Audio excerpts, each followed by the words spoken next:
Entonces, es muy importante tener las definiciones claras. Estos conceptos deben tenerse muy claros porque muchas veces se suele pensar que es lo mismo, pero cuando uno está haciendo un análisis de origen, de riesgos de origen eléctrico, es muy importante conocer estos parámetros. Y lo primero que se tiene que conocer es la diferencia entre lo que hay entre el riesgo, peligro y vulnerabilidad. Cuando hablamos de riesgo, hablamos de una probabilidad, y esto es lo más importante de la definición de riesgo, que es una probabilidad de que en una actividad se produzca una pérdida determinada en un tiempo dado. Por su parte, el peligro es una condición no controlada que tiene el potencial de causar lesiones a personas,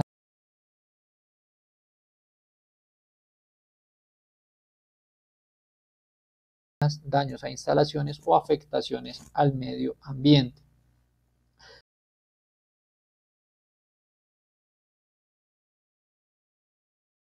Por su parte, la vulnerabilidad es la incapacidad o inhabilidad de un dispositivo, equipo o sistema para operar sin degradarse en la presencia de una determinada perturbación o en algún tema de cambio de condiciones. Entonces, si hablamos del riesgo, hablamos de qué tan probable es que se presente un evento adverso. Cuando hablamos de peligro, hablamos de una condición ya inherente al lugar en el que nos encontramos que puede causar un efecto adverso. Y cuando hablamos de vulnerabilidad, ya hablamos inherentemente del equipo, de la persona, del sistema, de qué tan resistente o qué tan vulnerable es a una cierta perturbación, a una cierta afectación que se le pueda presentar por un cambio en sus condiciones de trabajo.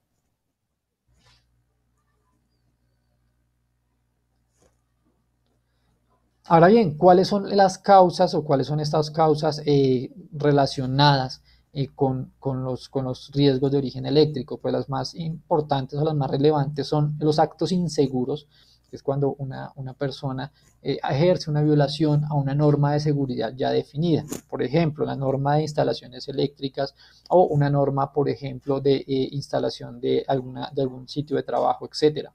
También puede haber un descuido, que puede ser básicamente un olvido o una desatención de alguna regla de trabajo. Ya la persona la conocía, la sabía, pero por algún olvido no la aplicó. Un error, que es básicamente un estado desacertado, equivocado, de que ya va a generar una avería o un accidente. Y la impericia, que ya es la falta de habilidad para desarrollar una tarea. Y esto aquí básicamente desde un punto de vista reglamentario hay una diferencia, y es que se habla de errores cuando la persona tiene el conocimiento, sabe lo que está haciendo, pero aún así comete la equivocación. Y se habla de impericia, es cuando una persona que no sabe lo que está realizando o que está haciendo, por alguna razón desea o se mete a hacer esa tarea, esa actividad, y termina desarrollándola y cometiendo alguna equivocación que genera algún elemento o algún daño o algún accidente. Entonces es muy importante tenerlo presente porque en la normativa generalmente suele diferenciarse y muchas veces incluso desde el aspecto legal suele trabajarse esa diferenciación. Aquí vemos algunos ejemplos de instalaciones eléctricas en donde pues vemos cómo las personas tienen que tener un material adecuado, por ejemplo, destornilladores adecuados, elementos de protección adecuados. Y esto está muy relacionado también con el entrenamiento que reciben las personas para el ejercicio de su labor. Otras causas también que generan accidentes o que generan inconvenientes de origen eléctrico son condiciones inseguras. Básicamente que en el momento en el que se diseñó o se construyó la instalación, pues se generaron circunstancias que pueden ser riesgosas para el ambiente de trabajo, las personas o los elementos que estén implícitos allí. También se pueden presentar fallas, claro, y la falla básicamente es la degradación de un componente, que puede ser por una alteración intencional o fortuita de la capacidad del sistema o la persona para realizar una función requerida. También se pueden presentar eventos, que es en sí la manifestación o situación de un producto, fenómenos naturales, pueden ser técnicos o sociales, que se pueden dar al lugar a una emergencia. Ejemplo típico de un evento, un sismo. Un sismo es algo que uno no puede controlar, es un fenómeno natural y que se puede presentar más allá de lo que uno pueda llegar a diseñar y todo, pero que es algo que se puede presentar y que uno está bajo el control de la persona que está haciendo el diseño o la construcción de la instalación eléctrica. Aquí vemos nuevamente algunos ejemplos de los elementos de protección personal. ¿Cuáles son las consecuencias que podemos tener al momento en que se presente una falla o que estemos expuestos a un evento o algún elemento relacionado con el uso de la electricidad? El primero es electrización o ser electrizado. Básicamente es producir o comunicar la electricidad a un cuerpo. Entonces, si por ejemplo usted está realizando un trabajo, entra en contacto con un elemento activo, con una fase, pues va a recibir energía y va a ser comunicada esa energía a su cuerpo. Ahora bien, la diferencia entre electrizar y electrocutar es la consecuencia de la misma. Electrizar simplemente puede ser recibir la descarga y la persona no recibió ninguna lesión o puede recibir alguna lesión adicional. Sin embargo, la electrocución ya se habla es cuando la energía que pasó a través del cuerpo humano generó la consecuencia del fallecimiento de la persona. Esa es la diferencia de los dos términos. El daño como tal es una consecuencia material de un accidente. Por su parte, la lesión ya es un perjuicio fisiológico sufrido por una persona que recibe una descarga eléctrica puede sufrir quemaduras, puede sufrir daños musculares, daños a su sistema nervioso central, afectaciones cardíacas, sin que esto lleve a la muerte, sin que se llegue a una electrocución, pero puede llegar a generar este tipo de consecuencias. Por eso es muy importante tenerlo presente. La emergencia, por su parte, es una situación que se presenta por un hecho accidental y que requiere suspender todo el trabajo para atenderlo. Por ejemplo, una refinería petrolera generó una chispa y esa chispa pudo haber generado un incendio. Ya es una emergencia porque hay que suspender toda la operación y hay que dedicarse a atender esa situación no deseada. ¿Cuáles son otras consecuencias? Un desastre, que básicamente es una situación catastrófica que afecta a un gran número de personas. Un ejemplo de este término es un incendio dado en un edificio de viviendas.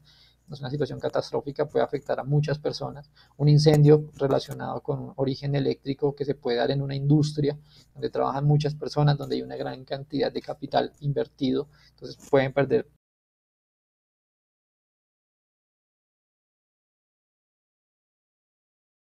de desastre.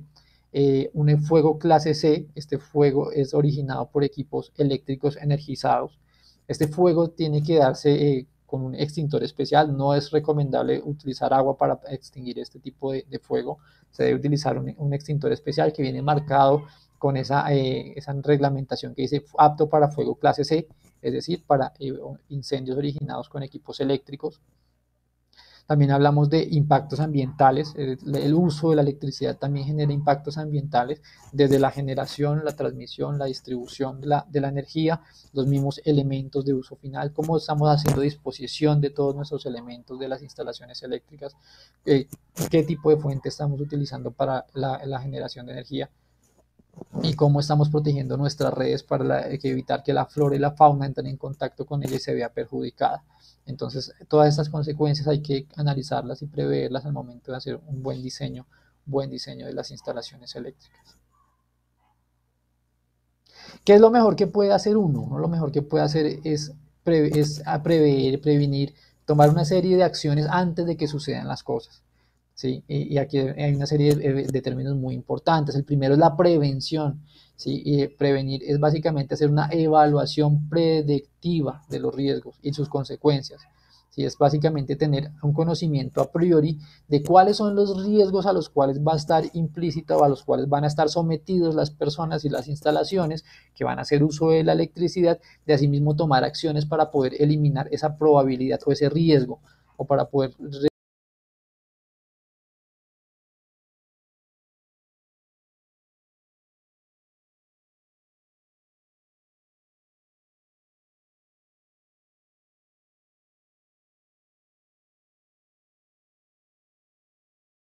reducirlo de una manera que sea aceptable. También está la previsión, que es la anticipación y adopción de medidas ante posible ocurrencia de sucesos, y esto basado en función de los indicios observados y a través de la experiencia. También está el análisis de riesgos, donde básicamente es un conjunto de técnicas que permiten a los diseñadores, a las personas de seguridad, etcétera, identificar, clasificar y evaluar los factores de riesgo que nos encontramos en nuestras instalaciones. Básicamente es un estudio que se debe hacer donde se establece cuáles son las consecuencias nocivas o perjudiciales vinculadas a una exposición que puede ser real o potencial al uso de la electricidad. También es muy importante, sobre todo para las industrias, los centros comerciales, sitios donde se utiliza una gran cantidad de energía, tener un programa o unas políticas de administración de riesgos, donde se aplica sistemáticamente una política administrativa a través de unos procedimientos y prácticas de trabajo que le permiten mitigar o controlar los riesgos dados en las instalaciones eléctricas. Entonces, en general, cómo está el tema? Primero tenemos que prevenir los riesgos a través de un sistema de análisis de riesgos, a través de hacer un correcto diseño de las instalaciones eléctricas, de un correcto dimensionamiento de los elementos, de una correcta instalación de las protecciones. Y de igual manera también hacer una correcta administración de los riesgos en una instalación que ya esté funcionando. Entonces, todos los elementos de protección, todos los elementos de trabajo seguro, todas las normas de trabajo seguro, hay que seguirlos al pie de la letra. ¿Cuáles son las medidas de seguridad típicas que se utilizan en las instalaciones eléctricas? La primera y tal vez una de las más importantes es las distancias de seguridad. Básicamente, mantengamos a las personas lo más alejados posibles de los elementos que estén energizados. De esta manera, pues vamos a reducir considerablemente la probabilidad de que se ocurra un hecho o un riesgo de origen eléctrico. Ahora bien, más allá de eso, también se podemos colocar dobles aislamientos, por ejemplo, que es básicamente un aislamiento adicional y un aislamiento secundario que garantiza la protección de las personas en los elementos. Y más allá de eso, pues vamos a ver cada uno de las medidas de seguridad dependiendo de los riesgos más comunes que nos encontramos en nuestra instalación. Entonces vamos a pasar a ver cuáles son los riesgos eléctricos más comunes. El primero es el arco eléctrico. El arco eléctrico es un haz luminoso producido por el flujo de corriente eléctrica a través de un medio aislante que produce radiación y gases calientes. Aquí en estas tres imágenes vemos algunos ejemplos de un arco eléctrico. Aquí en la imagen de la izquierda vemos cómo se presenta un arco eléctrico entre conductores de fase de un mismo circuito en una red aérea. Básicamente el aire es el que utilizamos como aislamiento en las redes aéreas. El aire perdió la rigidez eléctrica, la rigidez dieléctrica, perdió su característica de aislamiento y permitió el paso o la circulación de electrones a través de él. Si uno analiza, pues aquí el efecto más percibible es ese rayo que tenemos acá. Sin embargo, si miráramos en los puntos cercanos, las temperaturas serían considerablemente altas. En la imagen de la derecha vemos también un arco eléctrico producido por la apertura de un seccionador bajo carga. Este es un elemento que en subestaciones de alta tensión no debe operar bajo carga, pero por alguna razón sí lo hizo y generó este arco eléctrico. Esto normalmente lo que genera es degradación de estos equipos que tenemos aquí, genera también algunos ruidos, perturbaciones en las instalaciones cercanas, puede generar daño en equipos sensibles de instalaciones cercanas también. Y tal vez una de las consecuencias más, digámoslo, más graves del arco eléctrico es el que se ocurre en instalaciones cerradas. Aquí tenemos un ejemplo de un arco eléctrico en una subestación, en una celda de media tensión, donde posiblemente el operario estaba realizando algún trabajo de mantenimiento y por alguna razón se generó este arco dentro de los equipos que teníamos internos. Esto generó un haz luminoso que al estar confinado genera casi que una explosión, una onda de choque, genera un haz luminoso hacia la parte externa del encerramiento y pues esto a muy altas temperaturas, lo cual pues va a generar, si la persona no tiene los elementos de protección personal adecuados, pues va a generar lesiones muy graves y pues incluso desafortunadamente puede generar una fatalidad en el trabajador que está realizando su trabajo. ¿Cuáles son las principales causas de los arcos eléctricos? Nos encontramos los malos contactos, cortocircuitos, aperturas de elementos bajo carga. aperturas como los interruptores, los seccionadores, algunas veces los transformadores de corriente, manipulación indebida de algunos equipos, de algunas herramientas también, el óxido acumulado también en algunas partes conductoras puede llegar a generar con el tiempo arcos eléctricos y en general también descuidos en los trabajos de mantenimiento. ¿Cuáles son las medidas principales para protegernos contra los arcos eléctricos? Lo primero es utilizar materiales envolventes que sean aptos para la instalación en la cual se está desempeñando su función y en general que sean resistentes a estos arcos. Mantener unas distancias de seguridad acordes al trabajo que se está realizando. Las distancias de seguridad siempre son muy importantes. Y cuando ya debamos sobrepasar estas distancias de seguridad o reducir la distancia que tenemos con el elemento energizado, ya tenemos que utilizar prendas acordes con el riesgo al sitio al cual vamos a trabajar. Hay una cantidad de normas internacionales, voy a poner el ejemplo, la NFPA 70E, que es una norma internacional basada en la seguridad eléctrica y que nos indica cómo podemos hacer los análisis y los estudios adecuados a las personas que tienen que trabajar en este tipo de instalaciones que deben tener y cómo podemos garantizar la seguridad para cada uno de estos casos, ¿no? Aquí vemos tres tipos de trajes de personas que están trabajando en sitios donde hay potencialmente un arco eléctrico muy grande y tenemos un equipo tal vez liviano como el de la foto central donde tenemos una armadura sencilla y tenemos una armadura mucho más compleja o elaborada como la que tenemos en esta foto de la derecha, que es muy similar incluso a las que se utilizan para explosivos, ¿no? En la pinta, en la forma de ver, en el look de la estructura se parece mucho a la que se utilizan a las trajes para protección contra explosivos. Y es porque el arco eléctrico, como vimos, puede generar una onda a una muy alta temperatura y puede generar quemaduras, impactos y demás. Entonces es muy importante tenerlo presente. También estos armaduras generalmente, estos accesorios generalmente tienen gafas de protección contra radiación ultravioleta y soportan muy altas temperaturas. Entonces es muy importante tenerlo presente. Los guantes también tienen un esquema de guantes donde pueden ir dos, tres pares de guantes diferentes que van a dar una protección adicional a la persona que está desempeñando la función o la tarea.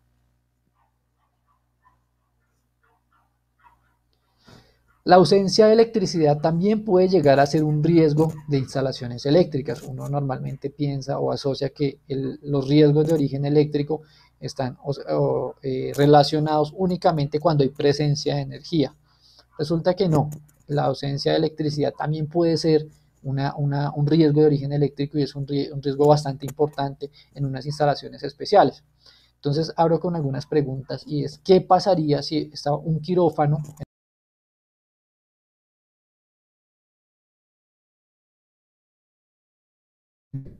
Normalmente esos pacientes tienen una cantidad de equipos eléctricos que les dan el soporte vital, están monitoreando el ritmo cardíaco, está ayudándole a respirar, está ayudando de pronto en algunos casos a ayudar al corazón, con el sistema circulatorio, etcétera. Entonces es muy delicado en esa situación, ¿no? O en un sistema de seguridad bancario, o en un laboratorio de investigación, por ejemplo, un laboratorio de investigación biológica que tiene una serie de neveras con una cantidad de muestras que tienen que mantenerse a una temperatura muy específica para poder mantener esas muestras correctamente funcionando, ¿no? O una torre de control. ¿Qué pasa si tenemos la torre de control que está monitoreando y está dándole el control a los aviones que están despegando, los aviones que están aterrizando? ¿Qué pasaría si esta torre de control pierde la energía en este momento? O un data center que tiene millones o miles de terabytes de información. ¿Qué pasaría?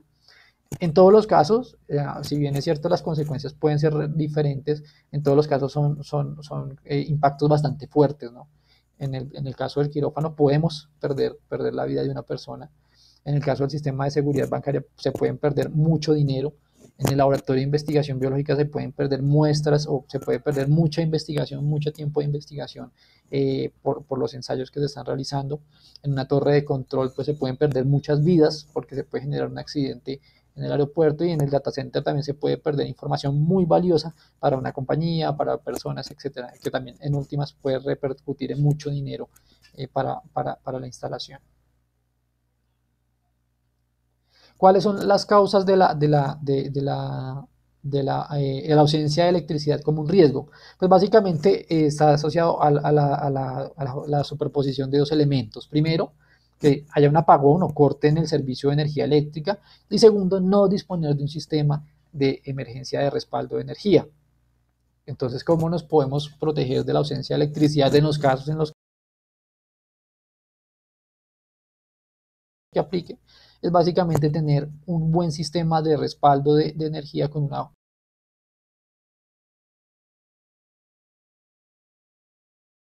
muy buena fuente de respaldo.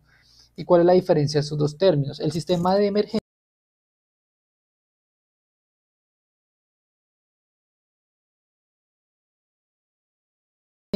como tal es un sistema de potencia y control destinado a suministrar energía de respaldo a un número limitado de funciones vitales dirigidas a garantizar la seguridad y protección de la vida humana.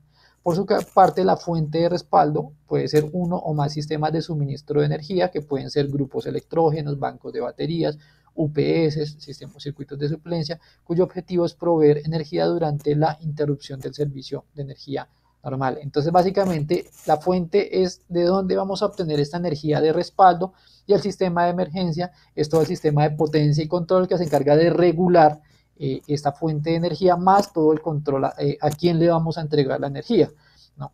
Por ejemplo, en un hospital pues la fuente de respaldo va a suministrar la energía a unas cargas específicas y no a toda la instalación, porque sería pues demasiado costoso y demasiado de pronto innecesario hacer una inversión tan grande en un sistema de energía que pues no tendría sentido. Entonces, ¿cómo funciona de manera general o cómo está construido de manera general estos sistemas de emergencia? Pues en un sistema de control que se encarga de validar si la entrada principal de energía está entregando efectivamente energía eléctrica.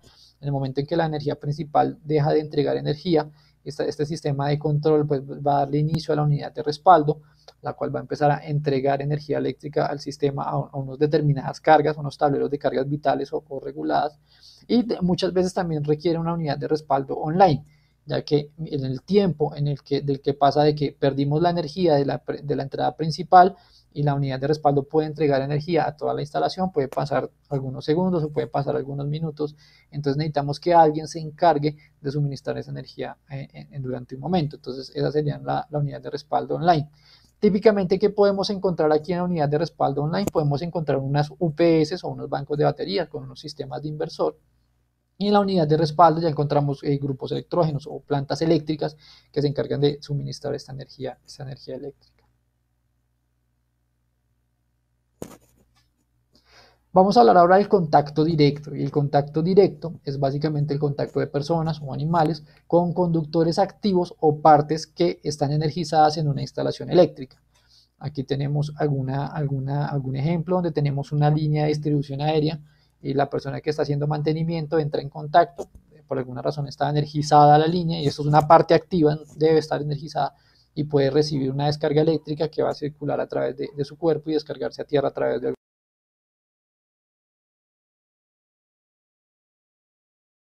directo. Tenemos la negligencia del personal técnico o la impericia de las personas no técnicas, y esto también pues muy ligado a la violación de distancias mínimas de seguridad. ¿Cómo nos podemos proteger contra el contacto directo? La primera, la más importante, establecer distancias de seguridad adecuadas para que las personas no entren en contacto con las partes energizadas. Interposición de obstáculos es muy importante, barreras como puertas, tapas, etcétera. Uso de interruptores diferenciales también nos puede servir. Elementos de protección personal, el sistema de puesta a tierra, probar y cumplir de hecho las reglas de oro de trabajo desenergizado, y también se puede utilizar sistemas de doble aislamiento. Aquí tenemos un ejemplo de lo que se usa típicamente en las instalaciones eléctricas. Normalmente las instalaciones eléctricas uno trata de interponer una serie de obstáculos para que las personas no entren en contacto con las partes normalmente energizadas. Este es un tablero, este tablero va a tener una puerta exterior que normalmente trae una llave y trae un elemento que no le permite a cualquier persona accederlo. Después de esa tapa o esa puerta frontal tiene una tapa adicional llamada frente muerto, que básicamente es otra puerta con unas perforaciones que solamente van a mostrar los elementos los accionamientos de los elementos de protección o de corte del tablero. Eso también tiene una cerradura. Después de que abramos esa cerradura, las partes energizadas generalmente se les coloca una lámina acrílica con una señal de advertencia, decir cuidado, esto es riesgo eléctrico. Aquí si usted entra en contacto con estas partes puede llegar a electrocutarse. Entonces vemos cómo se le colocan 2 o 3 etapas de interposición de obstáculos a los elementos. Eso es para precisamente dar la mayor cantidad de advertencias a las personas, de advertirles de la mejor manera de que esto hay un riesgo de origen eléctrico, que es el contacto directo, y tenemos que evitarlo a toda costa. Por otra parte, también tenemos un riesgo llamado el contacto indirecto, y este es el contacto de personas o animales con elementos o partes conductivas que normalmente no deben estar energizadas, pero por alguna condición de falla en el aislamiento se pueden energizar. Las causas principales son fallas en el aislamiento por mal mantenimiento, falta de conductor de puesta a tierra, etc. Entonces aquí tenemos, por ejemplo, una lavadora. En la lavadora de pronto en algún mantenimiento el sistema de potencia perdió aislamiento, este elemento entró en contacto con la carcasa, y si la carcasa no está puesta a tierra, no hay protecciones diferenciales, la instalación no tiene protecciones de ningún tipo, pues la carcasa va a quedar energizada hasta el momento en que llegue una persona a entrar en contacto con esta carcasa metálica, y pues va a recibir un choque, va a recibir un contacto eléctrico por contacto indirecto. La diferencia con el contacto directo es que la carcasa de la lavadora no debería estar energizada bajo ninguna razón. ¿Sí? Se energiza por una falla en el aislamiento del sistema, y esa es la principal diferencia con el contacto directo. Las medidas de protección del contacto indirecto, el sistema de puesta a tierra. Esta es una de las principales funciones del sistema de puesta a tierra: proteger a los usuarios contra el contacto indirecto. También el uso de instalación de interruptores diferenciales, y pues todos los demás, ¿no? Mantenimiento preventivo y correctivo, separación de circuitos, usos de baja tensión en la medida de lo posible, mantener igual las distancias de seguridad, conexiones equipotenciales, pues muy ligado a la correcta instalación del sistema de puesta a tierra. Aquí tenemos un caso de estudio. Básicamente tenemos una reparación de una lámpara. Tenemos nuestro tablero. El tablero tiene un interruptor termomagnético que alimenta al conductor de fase, que lleva la energía hasta el toma corriente. Entonces este interruptor va a tener una corriente de 20 amperios, por ejemplo, y tenemos aquí el conductor que va a llevarle luego el conductor que va a llevar la energía. Puede ser un conductor de tipo encauchetado, va a llevar energía a la lámpara. Llega la persona hace algún mantenimiento, de pronto le reemplazó el foco de la lámpara, o le hizo algún arreglo del cableado, y por accidente dejó alguna de las partes conductivas, alguno de los conductores de fase, en contacto con la estructura. ¿Qué pasaría si al energizar este circuito nuevamente, al conectar la lámpara y entrar en contacto con la carcasa, la persona puede llegar a recibir una descarga de una corriente que es relativamente baja para el circuito, 40 miliamperios, pero es muy alta para él? 40 miliamperios puede llegar a generar efectos fisiológicos como quemaduras, daños de locución. Entonces, para un interruptor termomagnético, pues esos 40 miliamperios pues realmente no representa mucho. Para eso se utiliza una protección llamada la protección diferencial. La protección diferencial básicamente lo que hace es monitorear o medir cuál es la corriente que entra a ese circuito a través del conductor de fase, y cuál es la corriente que retorna al circuito a través del conductor de neutro. Él hace una comparación, y si supera cierto monto, si supera cierto valor llamado sensibilidad del interruptor, él va a generar la operación del interruptor. En el mercado o en los diferentes mercados podemos encontrar varios tipos y varias presentaciones de protección diferencial. En algunas instalaciones eléctricas que se diseñan o se construyen con entorno NFPA 70, con la metodología del Código Eléctrico Americano, encontramos las tomacorrientes GFCI. Básicamente es un tomacorriente que internamente trae una protección diferencial y protege lo que son los equipos que estén conectados, o los elementos que estén conectados a ese tomacorriente. También nos encontramos en las instalaciones los interruptores diferenciales para tablero, como el que tenemos aquí, nuestro interruptor diferencial para riel DIN. Este interruptor diferencial básicamente protege todo el circuito, todos los elementos que estén conectados a él, los va a proteger en caso dado que se presente algún contacto directo, algún contacto indirecto o alguna falla tierra como las que vimos ahorita.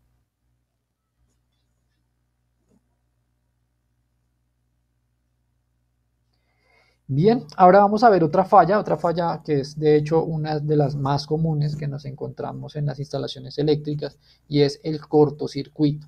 El cortocircuito es la unión de muy baja resistencia entre dos o más puntos de diferente voltaje, diferente potencial, diferente tensión dentro del mismo circuito. Entonces, al ser una unión de muy baja resistencia, pues va a generar una corriente muy elevada, muy alta, en un instante de tiempo muy pequeño. ¿Cuál es un ejemplo típico de un cortocircuito? Tenemos una bomba, en la bomba se está haciendo una reparación, cayó el destornillador en los bornes de la bomba y el destornillador hizo contacto con el conductor de fase y con la estructura, entonces ya generó ahí una corriente de corto pues bastante alta. ¿No? Son corrientes muy altas, duración muy pequeña, dura algunos milisegundos, pero esto es suficiente para generar, por ejemplo, la degradación de los conductores, la degradación del mismo destornillador, la degradación de la estructura de la bomba. Perdón, me pasé una. ¿Cuáles son las principales causas de los cortocircuitos? Son las fallas en el aislamiento. Por ejemplo, cuando se instalan los conductores eléctricos, algunas veces se hace con mucha brusquedad o no se limpia correctamente de forma la tubería o la ductería. Esto genera perforaciones en el aislamiento y eso puede generar, cuando se energice por primera vez, un cortocircuito en la instalación.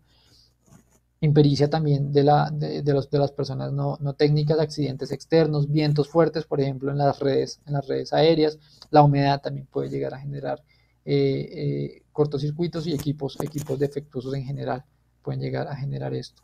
¿Cómo nos protegemos en contra de los cortocircuitos?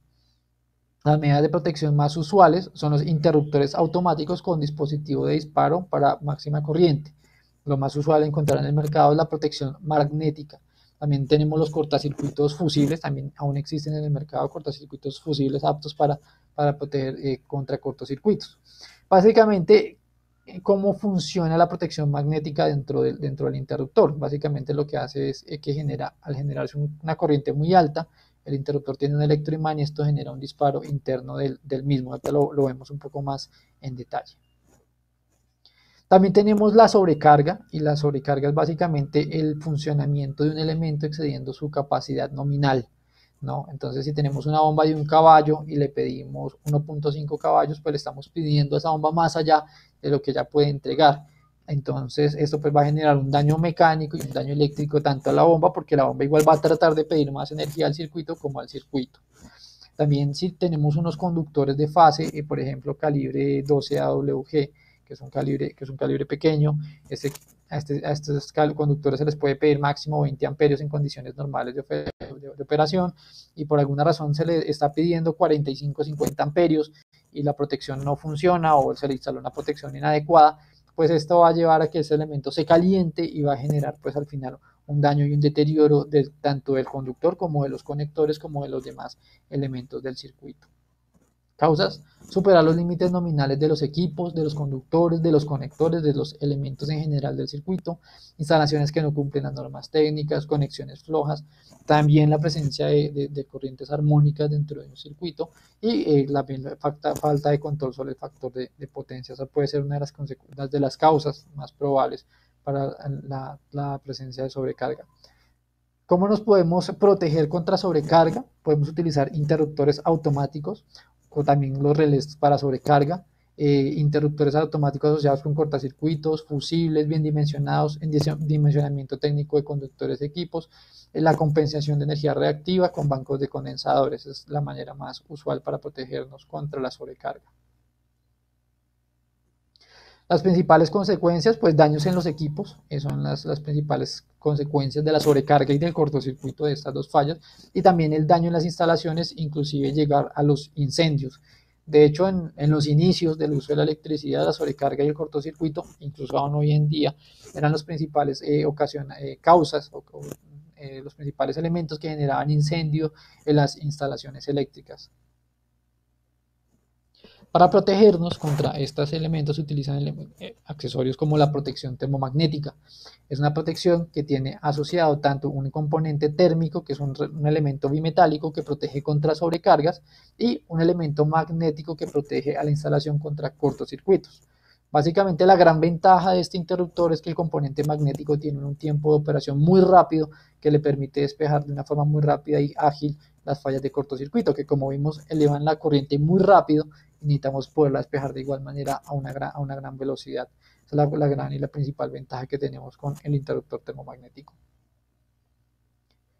En STEC tenemos tres presentaciones principales de interruptor termomagnético. Tenemos los mini interruptores para riel D, muy utilizados en la instalación de protección de circuitos ramales. Tenemos el interruptor de caja moldeada, que se utiliza mucho también para la protección ya de circuitos alimentadores y acometidas o circuitos industriales considerablemente grandes.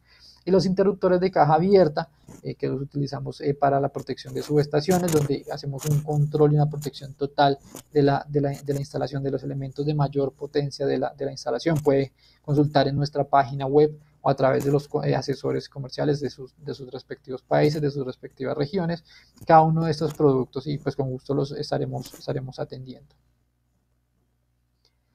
Esta curva de disparo es una curva que se establece para mirar o verificar cómo es el comportamiento general que tenemos en un interruptor termomagnético.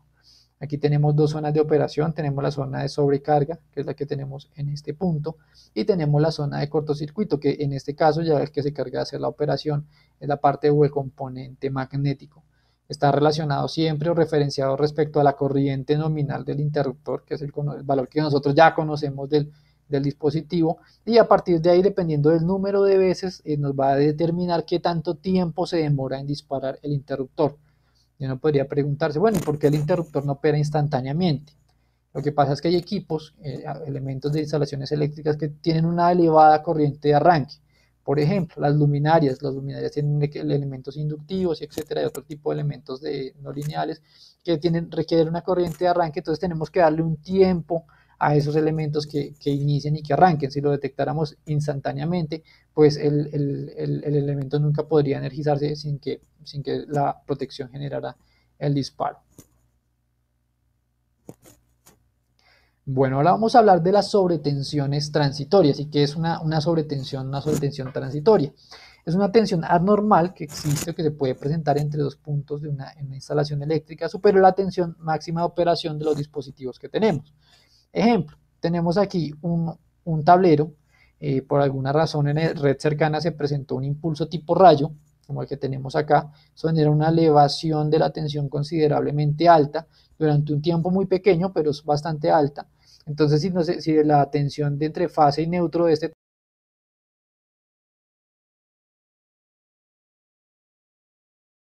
durante algunos microsegundos. Como son tiempos muy pequeños, hay equipos que no se dejan afectar por esa perturbación, pero hay otros que son muy sensibles, principalmente los componentes electrónicos como los televisores, computadores, consolas de videojuego, etcétera, suelen ser muy sensibles a este tipo de perturbaciones. ¿Por qué se presentan las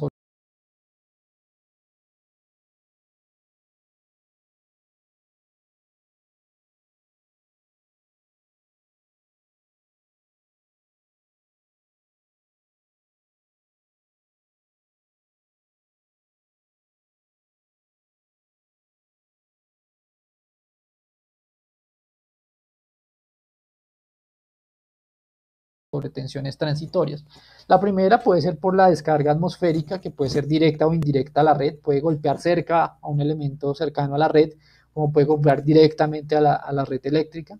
También por maniobras o fallas en la red cercana, de pronto la maniobra de una protección de la red de distribución, etcétera, puede generar una sobretensión transitoria, así como algunos problemas de calidad por algunos equipos especiales. Por ejemplo, podemos tener unos equipos como elementos no lineales, etcétera, unos motores muy grandes o unos de lastres de cargas muy cercanas, muy grandes. Entonces puede generar también problemas de calidad de energía y puede generar ese tipo de perturbaciones. ¿Cuáles son las consecuencias? Las consecuencias son daños a los equipos electrónicos principalmente. Aquí tenemos un ejemplo de un daño en una tarjeta en un servidor, generó daño en la misma, pues ya después no se pudo reparar. Aquí tenemos un daño en una fuente de un televisor, pues es un televisor antiguo, pero esta falla sigue siendo tan vigente para los televisores antiguos como la que tenemos acá, como para los televisores más modernos. ¿Y cómo nos protegemos entonces de las sobretensiones transitorias? La manera más fácil de protegernos a través de los dispositivos de protección contra sobretensiones llamados o conocidos DPS. Eso funciona por un elemento semiconductor de resistencia variable, ahorita los vemos un poquito más en detalle, y básicamente los hay de tres tipos o de tres categorías. De tipo clase 1, que los encontramos generalmente cerca de las subestaciones, a los transformadores de la instalación, en las redes de distribución, etcétera. Los tipo clase 2, que los encontramos generalmente en los tableros ya donde vamos a encontrarnos las cargas, y los tipo clase 3, que básicamente son elementos que están diseñados para proteger el equipo en específico. Entonces se conectan siempre dentro del equipo o en elementos reguladores o estabilizadores que van a alimentar directamente al equipo. ¿Cómo funciona de forma general un DPS? Entonces básicamente él está conectado de forma permanente entre el conductor de fase y el sistema de puesta a tierra, mientras la tensión sea la tensión de operación la tensión de operación normal o natural del DPS. Entonces él siempre va a ser una resistencia o una impedancia considerablemente alta, no va a permitir, perdón, no va a tener ninguna presencia o ninguna perturbación en la instalación. En el momento en el que se presenta un impulso tipo rayo, que va a generar una elevación muy alta, el DPS va a cambiar su resistencia, su impedancia, va a modificar este valor y va a generar un recorte o va a mantener el nivel de la tensión hasta un cierto valor. ¿Sí? El excedente, el descarga a tierra el excedente de energía, y por eso es importante que esté correctamente aterrizado, y va a mantener de esta manera la tensión del impulso la va a mantener recortada hasta un cierto valor que le permita a los equipos no generar una afectación a los equipos que estén conectados en la instalación. Aquí vemos un poco más en detalle cómo al momento en que ingresa esta perturbación, este impulso tipo rayo a la instalación, el DPS lo envía o lo descarga a tierra, protegiendo todas estas cargas que nosotros hemos considerado sensibles, como puede ser un computador, un televisor, una impresora, data center, equipos de comunicación, etcétera. Uno pensaría, bueno, entonces esto aplica mucho para industria, pero ¿será que en una vivienda no hay elementos para proteger? Cuando uno hace una valoración económica del riesgo dentro de las viviendas, se empieza a darse cuenta que tal vez sí. Por ejemplo, en un cuarto de estudio podemos encontrar un computador, una computadora, teléfonos, modems, equipos de comunicación, impresora, de pronto también un televisor extra, etcétera. Y ahí podemos fácilmente encontrar $1,100 dentro de nuestro cuarto de estudio. Si nos desplazamos a nuestra sala de estar, aquí tenemos televisores, teatros en casa, consolas de videojuego, en algunas ocasiones pueden encontrarse aire acondicionado y demás. Aquí fácil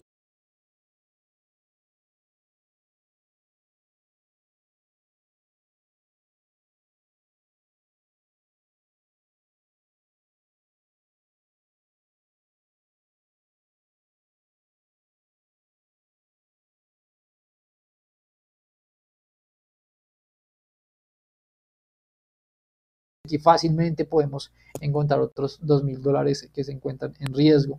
En la lavandería y en la cocina tenemos equipos que tienen también control electrónico que se puede ver debilitado por estas perturbaciones. Aquí fácilmente podemos encontrar otros $1,000, $2,000 dentro de nuestra instalación a la hora de seleccionar nuestras instalaciones eléctricas y las protecciones que vamos a hablar con estas instalaciones eléctricas. Bueno, vamos a pasar al último capítulo de la presentación del día de hoy, que son las 5 reglas de oro para trabajo desenergizado. ¿Cuáles son estas 5 reglas de oro que se tienen que tener presentes siempre que se vaya a hacer un trabajo y el trabajo intencionalmente no se desea hacer con tensión eléctrica? La primera es efectuar el corte visible de todas las fuentes de tensión. Segundo, condenar o bloquear los elementos con los cuales se hizo el corte visible. Verificar la ausencia de tensión en cada una de las fases del circuito. Cuarto, poner a tierra y en cortocircuito todas las posibles fuentes de tensión que incidan en la zona de trabajo. Y quinto, señalizar y delimitar la zona de trabajo. Vamos a verlas entonces un poco más en detalle. Efectuar el corte visible de todas las fuentes de tensión puede ser algo tanto como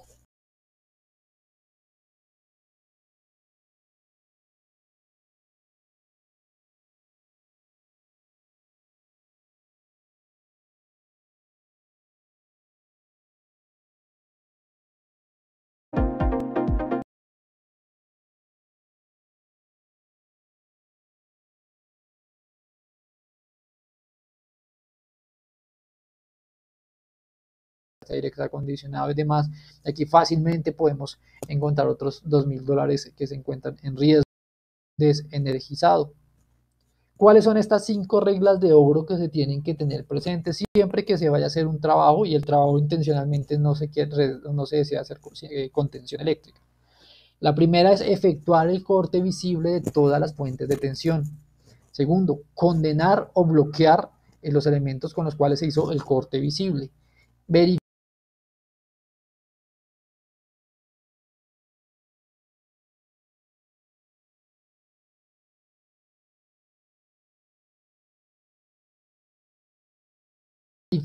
la ausencia de tensión en cada una de las fases del circuito. Cuarto, poner a tierra y en cortocircuito todas las posibles fuentes de tensión que incidan en la zona de trabajo.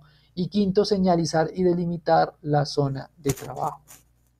Vamos a verlas entonces un poco más en detalle. Efectuar el corte visible de todas las fuentes de tensión puede ser algo tanto como desconectar una fuente de energía, de seguridad, como, o algo tan sencillo como bajar la palanquilla del interruptor termomagnético de nuestra instalación. Algunas veces por mal hábito, de pronto personas que ya tienen mucha experiencia deciden no hacer esto, sino simplemente trabajar, aún así dejando la instalación energizada, y pues esto los expone tanto a todos los riesgos que vimos arriba. Entonces siempre lo recomendable y lo que se debe hacer es efectuar ese corte visible. Sin embargo, el corte visible, como lo que tenemos acá, que es bajar la palanquilla y verificar que efectivamente el interruptor ya se encuentre apagado o abierto.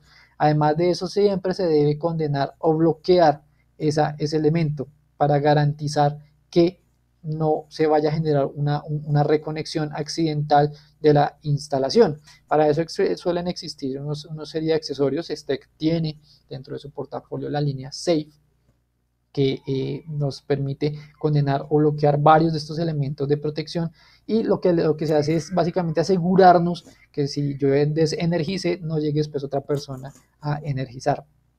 Aquí lo vamos a ver un poquito más en detalle con esta presentación. Entonces, ¿qué pasa si yo no bloqueo? ¿A qué riesgo quedo expuesto? Entonces yo me fui juicioso, me fui hasta el tablero de la subestación y generé el corte visible, es decir, abrí el interruptor. Después de eso me fui hasta el tablero, hasta el sitio donde estaba instalada la bomba, a hacer mi trabajo de mantenimiento. Y en ese momento llegó una persona que dijo: uy, esto está apagado, necesito prender la bomba para alguna labor, para ir a hacer un riego o alguna cosa. Prendimos la bomba y en ese momento la persona que estaba realizando el trabajo en la bomba pues puede estar sometida a un contacto directo, ¿no? Puede llegar a recibir un contacto directo de esa instalación. Entonces, por eso es muy importante contar con los accesorios y tener los accesorios. ¿Qué pasaría en el caso dado que esté bloqueada la instalación?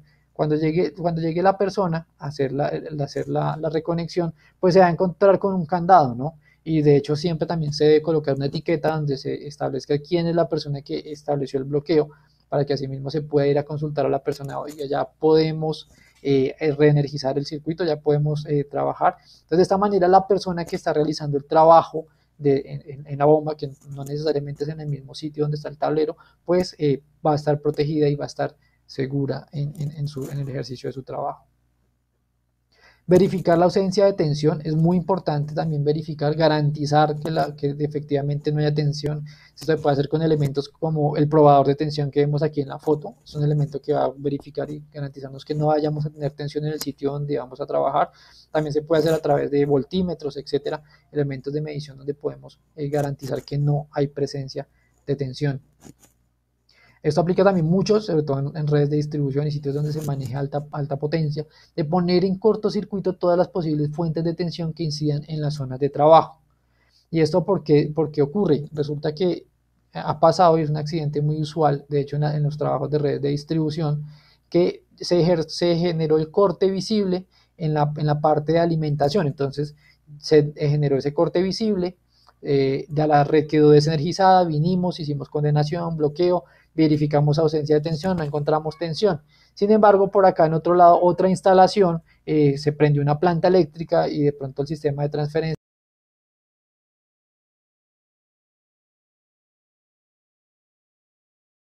que esté realizando el trabajo puede llegar a recibir una descarga eléctrica de la instalación. Otro tema, las redes de distribución también funcionan, por lo que, sobre todo las líneas de transmisión, por su extensión tienden a comportarse como un elemento que almacena energía por unos instantes de tiempo muy corto. Entonces, si no se hace este correcto instalación de puesta a tierra temporal, esa energía que queda almacenada dentro de la línea de transmisión puede llegar a generar un contacto directo a la persona que va a realizar el trabajo. ¿Y señalizar y delimitar la zona de trabajo es importante? Claro que sí. Por ejemplo, cuando se trabaja en altura se puede tener la caída de elementos, de elementos desde el sitio donde se está trabajando. Si estamos en una escalera, un elemento de sujeción, alguna persona puede llegar accidentalmente y desplazar la escalera y puede generar una caída. Si es de pronto una instalación en sitio y se presenta una falla de origen eléctrico porque hubo retorno de la energía, de pronto no se hizo correctamente la condenación o bloqueo y llega una persona adicional ahí a generar el trabajo, puede generar una falla o un daño a la persona que llegue ahí, ¿no? Entonces siempre es muy importante tener esa delimitación para poder trabajar también de forma cómoda y de forma segura. ¿No? La comodidad también es muy importante a la hora de trabajar de forma segura dentro de la instalación.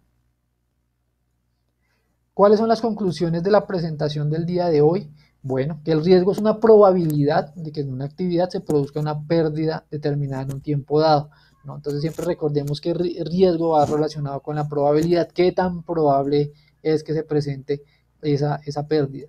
El uso de la electricidad tiene riesgos que pueden afectar a las personas, al medio ambiente, al patrimonio, incluso hasta la imagen de una compañía, ¿no? Entonces es muy importante verificar cuáles son los riesgos a los cuales estamos expuestos y tomar medidas para mitigarlos.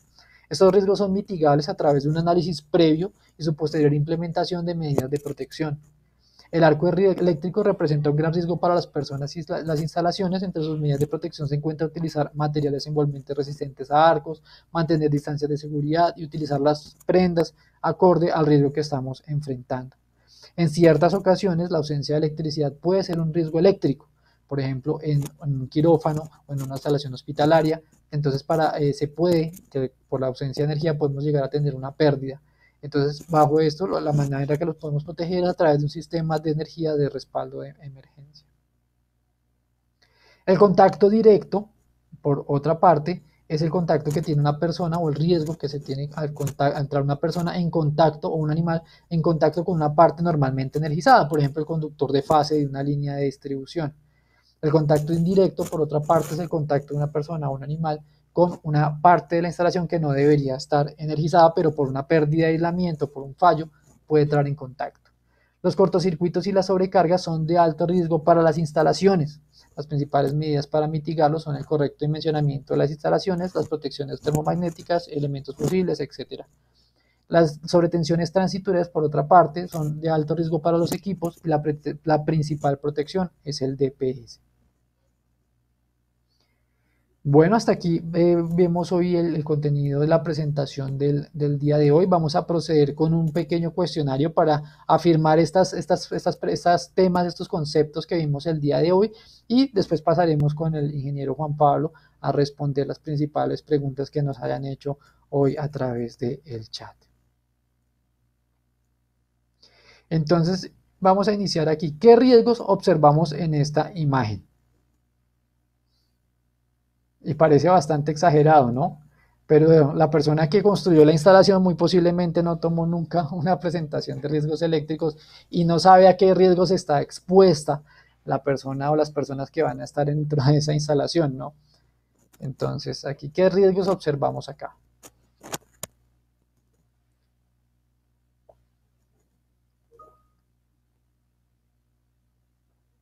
Básicamente, el principal riesgo es contacto directo, ¿sí? Y también tenemos el riesgo de arco eléctrico. esta red de distribución pues muy posiblemente tenga una alta corriente de cortocircuito, entonces puede generar un arco eléctrico considerablemente fuerte, ¿no? Y de igual manera también una persona que entre en contacto directo con esta red, pues puede generarse una electrocución, ¿no? Entonces, esto es una exageración de las imágenes que uno se encuentra por internet, pero muchas veces no se tiene en cuenta cuando se construyen redes de distribución cercas a las viviendas. Y si bien es cierto, no las traspasan o no están dentro de la vivienda, si las dejan demasiado cerca, inclusive que tan cerca que al abrir la ventana puede llegar a estar en contacto con esta red de distribución. Entonces, es un fallo muy común que se encuentra en las redes y es muy importante atacarlo y no hacerlo, no controlarlo. Ok, entonces aquí estas son unas preguntas de falso o verdadero, les vamos a ir viendo una a una.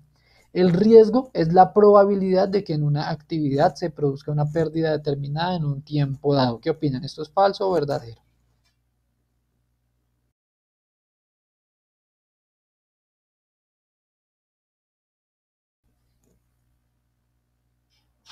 Esto es verdadero. Siempre que relacionamos la palabra riesgo está relacionado con la palabra probabilidad. La probabilidad de que se produzca una pérdida determinada en un cierto tiempo. La electrocución es el paso de corriente eléctrica a través del cuerpo humano cuya consecuencia es la muerte. ¿Qué opinan? ¿Esto es falso o verdadero?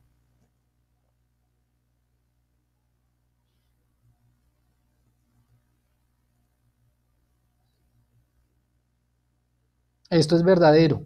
Habían dos términos, que es electrización y electrocución. Electrización es cuando hay paso de corriente, pero no genera necesariamente la muerte, puede ser simplemente el susto o un efecto fisiológico menor. Y la electrocución es cuando ya la consecuencia es la muerte o la pérdida o el fallecimiento de la persona. El arco eléctrico es el contacto de personas o animales con conductores activos o partes energizadas de una instalación eléctrica. ¿Qué opinan? ¿Esto es falso o verdadero?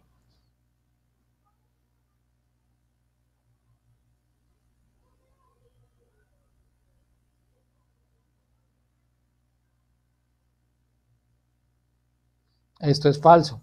El arco eléctrico es cuando teníamos una pérdida de aislamiento, o no, por una pérdida de aislamiento, por un contacto, etcétera, teníamos este destello, este halo de energía y que generaba pues algo parecido como una explosión. ¿No? Por otra parte, el contacto a la definición que está ahí corresponde al contacto directo. El cortocircuito es el flujo de corriente que se presenta entre un elemento normalmente energizado y un elemento de potencial de tierra. ¿Esto es falso o verdadero?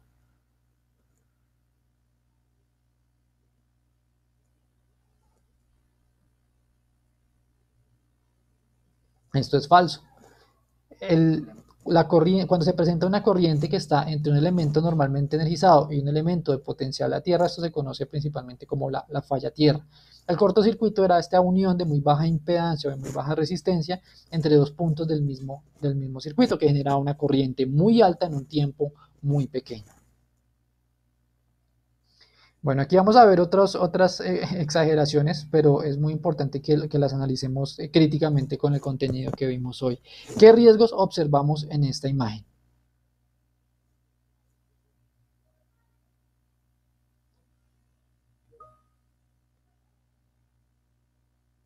En esta imagen pues observamos básicamente un contacto directo, ¿no? Si bien es cierto, ahí se da un elemento accesorio para conectarse al tomacorriente, pues en los niños sí se presentan cosas como esta, ¿no? Donde utilizan, por ejemplo, cucharas, destornilladores, puntas, etcétera, punzones con los cuales pueden llegar a acceder a los tomacorrientes. Entonces, este es un riesgo de contacto directo. Aquí, ¿qué riesgo observamos?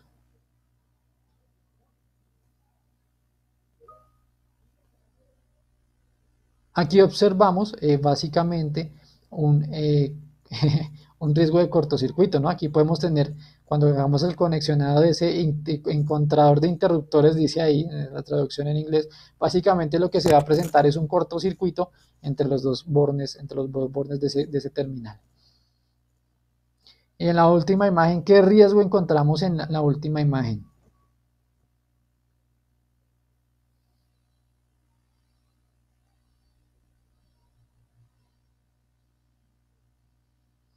Bueno, pues aquí básicamente encontramos de todos los riesgos, ¿no? Aquí fácilmente al energizar, si hay conductores,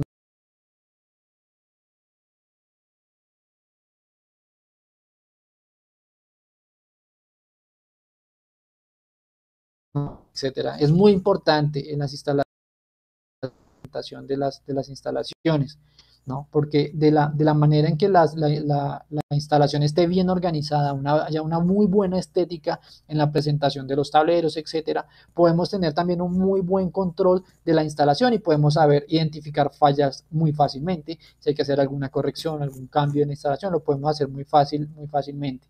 Si hay una falla, la podemos detectar muy rápidamente sin necesidad de pronto de un gran desgaste. Como en el que nos tendríamos que encontrar en ese desastre. Ahora bien, vamos a hacer una relación, en esta diapositiva vamos a relacionar las fallas que nos encontramos a la izquierda con la protección que nos encontramos a la parte derecha. Entonces, en la parte izquierda tenemos las sobretensiones, sobrecarga y cortocircuito y falla a tierra. Y por su parte a la derecha tenemos el interruptor diferencial, tenemos el interruptor termomagnético y tenemos el DPS.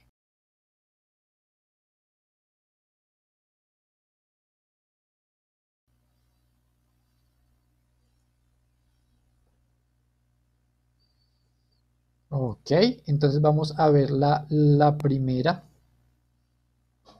Las sobretensiones transitorias se protegen a través del dispositivo DPS que nos encontramos en esta imagen de abajo.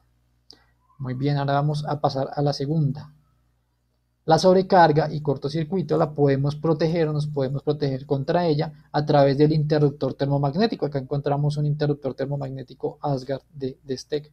Y la falla tierra, por eliminación, nos protegemos de ella a través de la DPS o el dispositivo de protección, perdón, del interruptor diferencial, perdónenme, tuve un pequeño lapso, del interruptor diferencial que vimos en la parte de arriba. Aquí tenemos dos ejemplos de interruptores diferenciales para Riel DIN. Bueno, y ahora, por último, en estas imágenes, ¿qué riesgos observamos aquí?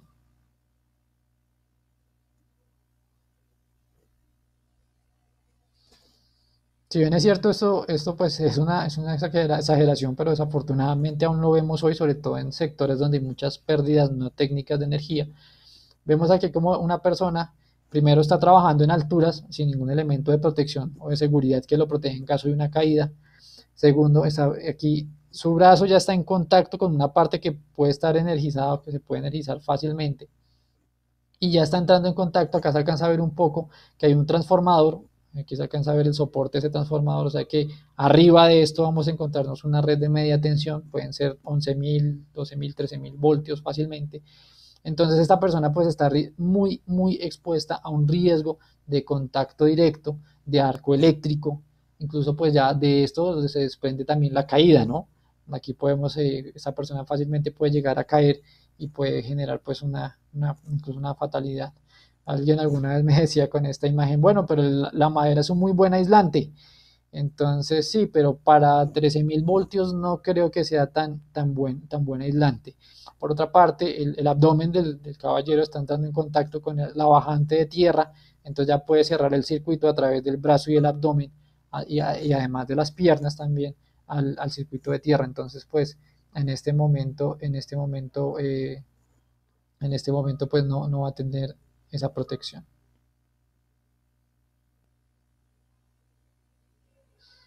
¿Qué riesgo observamos en esta imagen número 2?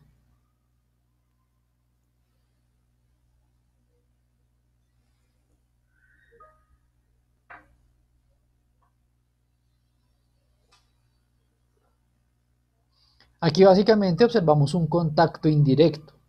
Si bien es cierto, ninguno de estos elementos debe estar energizado de forma natural, lo está.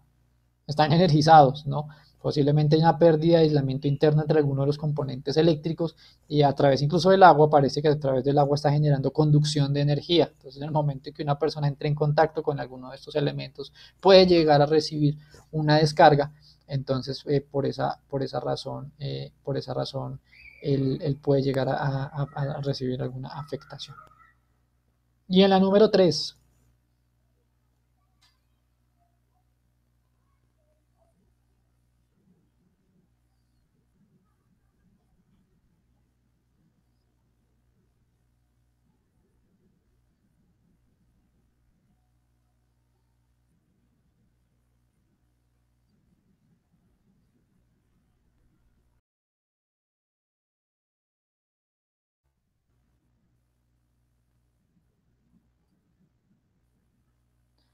Entonces aquí en esta imagen número 3, la principal elemento que vemos acá es una sobrecarga, es el principal riesgo que nos observamos, ¿no? Vemos como en salida de un solo equipo están saliendo una gran cantidad de circuitos que no sabemos cómo los hicieron casar ahí, pero vemos que hay una alta probabilidad de una sobrecarga, ¿no? Aquí posiblemente tengamos una gran cantidad de energía circulando en algún momento y vemos esto.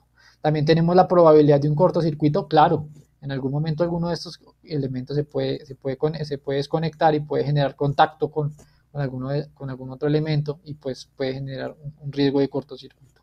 Entonces vemos aquí como con algunos ejemplos bajados de internet, vemos cómo los podemos ir conceptualizando y podemos hacer un estudio un poco más crítico de los riesgos que observamos o que nos podemos tener dentro de nuestra instalación.